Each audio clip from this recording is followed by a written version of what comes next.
Bonjour, ici Hugo pour FSCG. La semaine dernière, on apprenait la nouvelle que Nintendo ont décidé de cesser la production de la NES classique. Si vous avez regardé la vidéo de Reza sur notre canal, vous avez sûrement vu que c'est pas une décision qui était très populaire chez les fans de Nintendo. La rumeur court que Nintendo aurait pris cette décision pour entamer la production d'une SNES classique serait peut-être en vente d'ici le temps des fêtes 2017. En attendant la confirmation de cette rumeur, moi je vous invite à visionner un épisode d'FSCG inédit qu'on a tourné en tant que test avant notre premier épisode. Dans cet épisode, Robert et moi, nous nous sommes assis sur son sofa avec sa NES classique. On a fait une démo de la console et une critique. Comme d'habitude, je vous invite à laisser vos commentaires ci-dessous et si vous avez aimé, cliquez le bouton aimer. Et peut-être même considérez à vous abonner à FSCG. Sur ce, je vous présente la NES classique. Salut tout le monde, alors bienvenue à cet épisode de FSCG. Aujourd'hui j'ai avec moi Hugo qui va donc parler un peu avec moi de la NES Mini que vous avez donc ici. Un objet très très prisé pour Noël notamment de 2016. Qui en fait représente, c'est simplement un émulateur officiel de Nintendo, croyez-le ou non, donc Nintendo qui a voulu émuler en fait plusieurs de leurs jeux et qui donc ont inclus dans le package des jeux préinstallés. On ne peut pas mettre des jeux supplémentaires, on ne peut pas ouvrir la cartouche. D'ailleurs la console elle-même est assez petite. Pas nécessairement vrai. Pas nécessairement vrai. Alors, gros disclaimer, on ne donnera pas le lien pour essayer d'avoir d'autres jeux, mais si vous faites une recherche rapide sur Google, vous pourrez donc voir ce qu'il en est. Je veux noter que, comme tu dis, un item assez prisé. Encore sur eBay aujourd'hui, si je fais la recherche, on en a de tous les prix. Ouais. La console toute seule, 228$ canadiens. Wow. 199$ canadiens. Ships fast. Il y en a une ici à 799,98$. Là, je sais pas qu'est-ce qui est inclus avec celle-là, mais le shipping à 22$, je pense qu'ils peuvent se mettre dans le cul. Ouais. Au prix, à 799$, je pense que tu peux l'inclure. Mais peut-être qu'à 700$, c'est justement la fameuse version Deluxe dont tu as parlé, peut-être. Mais bref, sachant que je pense niveau retail, ça c'était 80, 90, 60, 69, je pense, 79 69, 79. Dans ces eaux-là, honnêtement. C'était moins de 100$ en tout cas. Ouais. Ça venait avec une manette. En passant, pour ceux qui peuvent s'en procurer, la manette, vous le voyez ici, avant qu'on parle un peu des jeux et tout ça, on a rajouté donc une extension. Parce que c'est très court, voyez-vous ici, là, c'est pas jouable. Et évidemment, c'est à moins que vous jouez vraiment sur un petit écran devant vous. On vous recommande fortement d'avoir une extension, ça peut se trouver n'importe où. Pour quelques dollars, ça vaut quand même la peine. Oui. Il y a eu une forte lacune dans le département de recherche et développement à Nintendo pour avoir pensé qu'un cordon... Ça de long, c'est quoi? C'est même pas de 2 pieds. Oui, même pas. Ferait l'affaire pour jouer à cette console-là. Même si on a un câble HDMI assez long, même si on a un câble de pouvoir assez long, c'est qu'on est super... Ici, on est quand même assez loin de la télé. Ouais. Ça serait impossible pour nous deux autres de jouer avec ces petits cordons-là. Tout à fait. Tu as été chanceux d'avoir trouvé des cordons des extensions. Mais ça, est-ce que c'est des extensions pour la Wii? Oui. Alors, c'est des extensions de la Wii. Oui. C'est des ports de Wii que vous avez ici. Alors ça, au moins, ils ont été assez gentils pour laisser ça. D'ailleurs, vous pouvez jouer avec les anciennes manettes Pro, les manettes de Wii, même de Wii U aussi, vous pouvez jouer avec. Et donc, on peut utiliser ces extensions-là, ça existe. Étrangement, avant que ça sorte, ça valait absolument rien, ces extensions-là. Puis là, depuis que ça s'est sorti, ça a augmenté de quelques dollars. Alors voilà, il y en a qui veulent se faire un peu de profit. Mais toujours est-il que ça fonctionne très bien, il n'y a pas de lag quand on joue. Donc ça, c'est vraiment très très bien. Vous pouvez le voir à l'écran. Alors, on a donc ici, vous voyez le menu. Menu, moi personnellement, écoute Hugo, je trouve très très beau, très léché, très très bien fait. C'est un très beau design. C'est un très beau design. Là-dessus, ils ont bien fait. Autant ils ont été pas très smart au niveau de la longueur du film, mais que le design pour le menu, on peut aller, vous voyez ici, donc Suspend Point List. Chaque jeu, en fait, parce que dans le bon vieux temps, comme disait mon grand-père, on n'avait pas des sauvegardes de checkpoints à chaque 2 secondes. Alors c'était soit le début du niveau, c'était fait soit mettre des passwords avec des lettres et des chiffres, etc. Mais là au moins ils ont été bons, on est en 2016-2017, donc ils ont rajouté par jeu 4 sauvegardes que vous pouvez sauvegarder vraiment n'importe où. Ce qui est très très bien. Si je me souviens bien, le premier jeu avec une sauvegarde, ça a été Zelda. De mémoire, oui. Il me semble que oui. Parce que je me souviens d'avoir joué à Metroid et d'avoir avoir eu à noter des mots de passe régulièrement. Ensuite, Megaman aussi, qui avait les mots de passe. Et puis, tout d'un coup, arrive Zelda. Et trois sauvegardes. Ouais. 3 belles aventures de Zelda. Ouais. Et le cheat qui était de marquer Zelda comme le nom du fichier. On pouvait jouer à la deuxième quest. Oh! Tu te souviens pas de ça? Non. Ouais. Le premier Zelda? Oui, le premier Zelda. Si tu indiquais le nom Zelda, t'avais un espèce de comme Master Quest. Ok.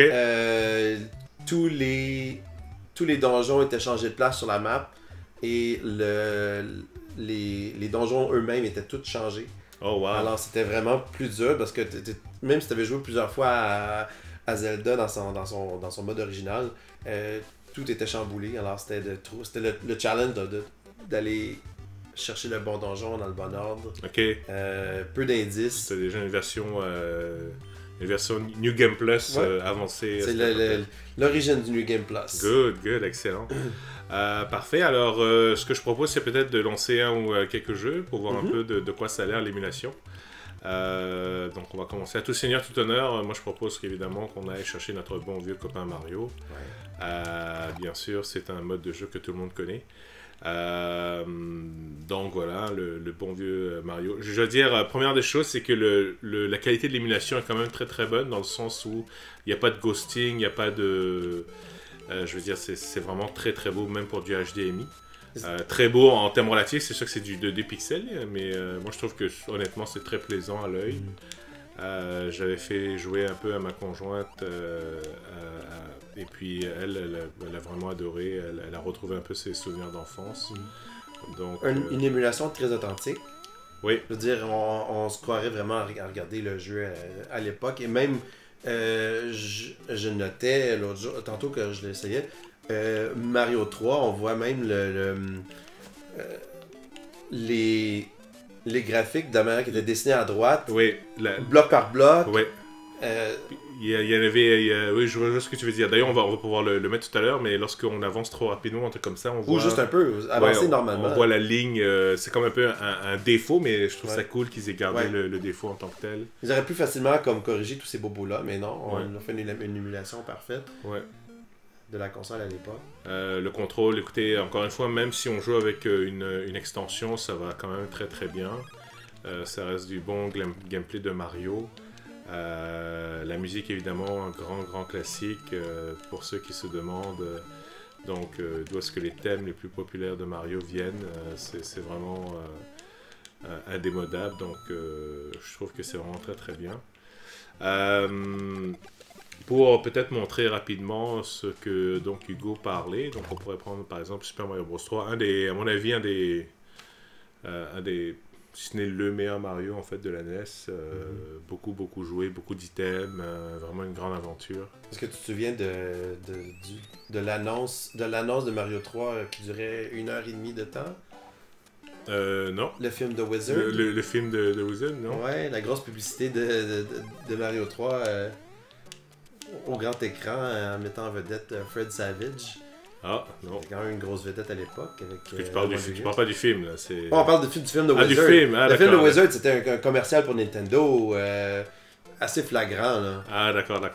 Effectivement, d'accord. Donc, on peut voir ici, vous voyez ici, vous à droite, vous l'avez vu ici, donc les fameux pixels qui se dessinent en avance, ce qui est vraiment très très drôle. Mais non, c'est vraiment, encore une fois, des graphismes... C'est drôle de dire ça, les graphismes, je trouve vraiment, je peux utiliser le terme très beau, très léché, vraiment Mais les chips pour l'époque, on s'entend. Oui, non, c'est ça, mais je trouve les pixels beaux. Je veux dire, c'est de la même, ça a bien vieilli quand même. Pour du rétro, c'est vraiment cool. Donc, je veux dire, au niveau du Mario, là, je pense que c'est vraiment très très bien. Du fait qu'on voit de ces temps-ci encore beaucoup surtout dans le monde du indie game, des jeux qui vont essayer de chercher le graphisme de l'époque, comme Shovel Knight, on peut voir que c'est pas seulement que l'esthétique qui importe, c'est que le jeu soit bon. Ces jeux-là étaient beaux à l'époque pour nous parce que bon, c'était ce qu'on avait comme graphique, mais le gameplay était tellement bien fait que ça aurait pu être des blocs comme le vieux jeu de Pac-Man, qui est peut-être pas le jeu le plus graphiquement avancé au monde, mais le gameplay de Pac-Man est tellement comment je pourrais dire, poli, que c'est un classique. Ça va être un classique pour toujours. Tout à fait. Même si c'est des vieux graphiques. Ouais. D'ailleurs, quand on y repense, le gameplay, ça reste quand même quelque chose qui change pas vraiment. Pour le Pac-Man, ça reste toujours la même chose. Donc, c'est sûr que ça reste vraiment un classique indémodable. J'écoutais cet après-midi le podcast de Easy Allies de cette semaine, qui était un spécial comment ils appellent ça, Love and Respect, où les gens envoient des questions au panel, et puis il y a une des questions qui parlait justement de graphisme, de comment aujourd'hui il y a tellement un focus sur le jeu doit absolument avoir l'air vraiment débile. On regarde les annonces de Order, c'est quoi, 1866 ou quelque chose comme ça? Oui. Que graphiquement il avait l'air débile le jeu, mais on dirait qu'ils ont oublié qu'il y avait besoin d'un bon gameplay aussi. D'un gameplay, d'une profondeur de jeu, c'est d'une longueur de jeu. Le jeu se finit, je pense, en 4 heures, 5 heures. C'était vraiment une démo technique. Voilà, tu as tout à fait raison. Puis pourtant, il y a plein de jeux aujourd'hui dont les graphiques sont peut-être un peu moins poussés, mais qui sont tout aussi bons. Le graphisme n'est pas tout. Non, c'est vrai. Mais je pense que je me mets dans la tête d'un développeur et qui veut éventuellement faire de l'argent, effectivement. Tu veux quand même que le jeu ait un certain standard. Je te dirais c'est beaucoup plus sévère, c'est clair, au niveau de la 3D. 2D encore ça va, tu peux t'en sortir avec le côté rétro, le côté... mais de la 3D, surtout une certaine 3D où tu as vraiment de la liberté de te déplacer partout. Top view, la plupart du temps, je pense que les gens sont un peu plus sévères. Bon, on le voit cette semaine avec la sortie de Mass Effect, tout à fait. Regarde, j'ai pas joué au jeu personnellement, alors je peux pas me prononcer sur mes propres pensées à moi, mais avoir vu plein de vidéos sur YouTube où l'animation est complètement horrible. Est-ce que c'est qu'on en demande trop ou je sais pas. Faudrait voir en fait leur stratégie, mais je pense que c'est par rapport à ce qu'ils ont trop misé sur le fait que les gens vont quand même acheter, peu importe ce qu'ils vont nous donner comme résultat. Est-ce qu'ils ont commencé le développement sur une ancienne plateforme, ils n'ont pas rajeuni la plateforme. Je pense même honnêtement, d'après ce que j'ai vu, c'était moins beau que même Dragon Age Inquisition. Oui. Ce qui est aberrant parce que Inquisition, ça fait peut-être 2 ans maintenant que c'est sorti. Elle n'a pas sorti sur la PS4.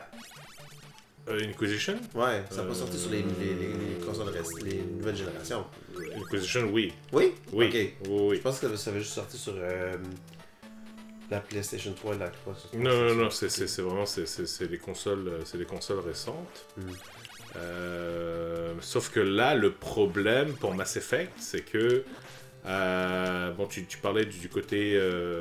là, c'est pas seulement graphiquement, mais c'est également au niveau de l'animation aussi. Mais aussi, c'est aussi apparemment du côté gameplay aussi, là où apparemment ça blesse un peu. Ça manque un peu. Exactement, donc... Mais bon, on s'éloigne un peu du sujet. Là, vous voyez ici un peu de Castlevania, du bon vieux Castle. On parlait de gameplay vraiment très très serré. Moi, je sais pas pour toi, Hugo, mais des jeux comme ça où c'est tellement difficile, on n'en fait plus de nos jours. Hein. Ben, c'est pas nécessairement vrai. J'ai pas joué à la série Bloodborne ou quelque chose comme ça. Oui. Apparemment, qui est assez Hardcore. difficile, ouais. Ouais. Oui. Oui, non, c'est vrai, effectivement. Mais t'as quand même mais c'est du... remarque ici aussi, j'allais dire c'est un jeu de par cœur. Donc, oui, effectivement, c'est très difficile. C'est un jeu qui pardonne pas les erreurs. C'est un jeu qui pardonne pas. C'est un jeu qui vraiment te force à y aller vraiment de manière très prudente. Mais je parle plus en général comme sur Bloodborne, c'est l'exception. C'est l'exception. T'as Dark Souls, t'as Nioh aussi qui est sorti tout récemment. Mais sinon, la plupart des jeux qui sortent en général sont quand même très conciliants au niveau checkpoint, niveau... Ils nous tiennent la main un peu plus. Ils nous tiennent la main un peu plus. Même en ce moment, moi-même personnellement, je suis en train de vraiment prendre beaucoup de plaisir à jouer à Horizon. Et quoique Horizon, le gameplay quand même assez rough. Les machines sont dures, faut vraiment bien viser. Mais je veux dire, t'as quand même des sauvegardes un peu partout. Ben, tu peux sauvegarder où tu veux, j'imagine. Tu peux sauvegarder où tu veux, exactement. Mais je me dis aussi... quand les gens disent que c'est trop facile, etc., je me dis aussi que, est-ce que, surtout nous, moi, personnellement, moi, c'est sûr que ça me tente pas de passer 10 heures sur un tableau. Là. On n'a plus vraiment le temps de faire ça, mais je pense que c'est pas plus mal. C'est bien aussi que, exemple, il y a des compagnies comme... qui sortent, exemple, des jeux comme Shovel Knight, justement, pour justement aller retrouver ce côté un peu dur. Ça, je trouve ça, c'est vraiment bien. Encore une fois, l'émulation parfaite, même jusqu'au au refresh du personnage. Oui. Pour l'invincibilité et tout ça, oui, tout à fait. Des fois, et d'ailleurs, ça c'est dans certains effets d'émulation, souvent justement, on va le faire ici, cet effet où on blink ici, souvent il est très mal fait. Soit on le voit pas du tout, le personnage disparaît. Alors je trouve que ça c'est effectivement très très bien. Est-ce que ça vaut le hype que ça a connu? D'ailleurs, d'après les prix que tu as donnés sur eBay, c'est encore hypé. Je pense que d'ailleurs c'est plus facile de trouver une Switch que de trouver une NES Mini présentement. Je veux dire, c'est une belle petite machine. On voit que c'est certain qu'il y a un aspect nostalgique. Et c'est certain qu'ils vendent ça pour les nostalgiques, cette petite machine-là. Elle est belle. La manette, c'est une copie exacte de la manette originale. Tantôt quand j'ai joué avant qu'on filme, on sent que c'est une manette originale. On ne peut pas se tromper. D'ailleurs, j'en ai pas une sous la main, mais si on comparait une manette régulière, c'est exactement le même format, c'est le même feeling, presque à l'arrière, presque les mêmes matériaux, presque. C'est vraiment très... Là-dessus, ils ont fait fort. Ils n'ont pas été cheap sur la construction de la manette, effectivement. Je serais curieux de voir l'intérieur de la manette à comparer à l'original. Le board ne doit pas être le même du tout. Mais... Je pense qu'il y a une chose en commun, en tout cas, ça a été fait en Chine, donc les deux, c'est ça. Donc toi, tu penses plus pour les fans du rétro, les nostalgiques, les gens qui ont effectivement déjà eu une NES ou qui ont connu la NES. Oui. Est-ce que nous, on a des enfants, mais est-ce que, exemple, nos enfants dans quelques années pourraient, un jour en fouillant dans le placard de papa, retrouver ça, plugger ça et se dire putain, c'est vraiment laid, là, je sais pas trop c'est quoi ce jeu, mais ce serait quoi la réaction d'après toi? Je sais pas. Je veux dire, à l'âge où mes garçons auront l'âge de jouer et de vraiment apprécier un jeu, j'ai l'impression que les graphiques vont être tellement poussés que de sortir le vieux NES de papa, ça va être toute une expérience comme quand on était peut-être pas adolescent, mais un peu avant l'adolescence, de sortir les 8 tracks et les vinyles de nos parents, quand on était rendu habitué aux cassettes et aux CD. C'est une ancienne technologie. Ouais. Plus que désuète, je sais pas. Là, Ouais. Non. Mais je veux dire, comme on parlait tantôt, le gameplay de ces jeux-là est quand même assez pur, quand même assez Ouais. solide. Ouais. Je veux dire, je serais tellement satisfait de voir mes garçons s'embarquer dans le Zelda original et Ouais. de l'aimer comme moi je l'ai aimé quand j'ai Ouais. joué quand j'avais 8-9 ans. Hein. Là, faudrait pendant à peu près 3-4 ans, les premiers 3-4 ans de leur vie, leur interdire leur iPad. Les iPads sont très... Ouais, c'est ça, exactement. Impossible. Les enfants sont rendus nés avec. Ouais, T'as pas exactement. vu les radiographies aujourd'hui, maintenant, les sonogrammes, ils voient qu'on peut voir le C'est ça, iPad ils sont déjà miniature. dans leur iPad, exactement. Sinon, quoi d'autre? Au niveau du style, là j'ai mis Dr Mario, mais vous pouvez voir, pendant qu'on discutait, j'ai fait plusieurs jeux, Double Dragon, il y a des classiques de plateforme, Hugo parlait tout à l'heure il y a Final Fantasy, mais il parlait des Zelda 1 et 2. Il y a certains jeux là-dedans que je trouve qu'il aurait pu facilement comme laisser de côté pour mettre d'autres jeux comme Ice Climber. C'est pas tellement le meilleur jeu au monde. Des jeux que beaucoup de monde ne connaissent pas comme Star Tropics. Toi, tu l'as mis tantôt. Moi, ce que je te disais tantôt, c'est que je me souviens que Nintendo Power avait beaucoup poussé pour Star Tropics. Ça avait été une promotion au travers de, je pense, 4-5 magazines. Ils avaient beaucoup poussé pour ça. Ghosts and Goblins, vraiment, je sais pas. Là. Ben, ça reste quand même un classique de Capcom, mais que je regarde en regardant ici un peu rapidement, écoute, peut-être que j'aurais peut-être swappé 3, 4, 5 jeux gros max sur les 30, donc ça fait un petit peu plus que presque de 10%, mais je pense que en général c'est assez solide. Vous voyez aussi d'ailleurs sur le menu, c'est du 2P ou 1P, donc ça vraiment ça se veut très convivial. En général ça va quand même très très bien. On peut changer aussi les différentes options ici. Moi je pourrais dire que c'est pour un premier essai, si c'est un premier, on espère vraiment qu'éventuellement une Super NES Mini va peut-être voir le jour un jour. Ça a été extrêmement bien réussi, c'est toujours sold out à chaque fois. Est-ce qu'ils en produisent encore? Je pense que c'est... Je sais pas, honnêtement. Je pense pas, parce qu'au prix où on le voit sur eBay ou même sur les magazines, je vois pas d'annonce ou quoi que ce soit. Si je me souviens bien, c'était supposé être une quantité limitée, puis c'est écoulé. Ils ont respecté leur promesse. Moi je souhaite en tout cas que c'était un succès tout à fait suffisant pour qu'éventuellement ils vont sortir une nouvelle version. Donc c'est ça. Moi personnellement je recommande fortement. Si vous pouvez mettre la main sur le package, allez-y. Pas à n'importe quel prix c'est sûr, mais si vous avez des gens qui sont assez nostalgiques, qui veulent s'amuser, ça fait un très beau party game honnêtement, 30 jeux très bien variés. On s'amuse. Vous seriez étonné à quel point on devient vieux dans les réflexes. Ça, je l'ai appris à mes dépens. Donc, moi, je le recommande.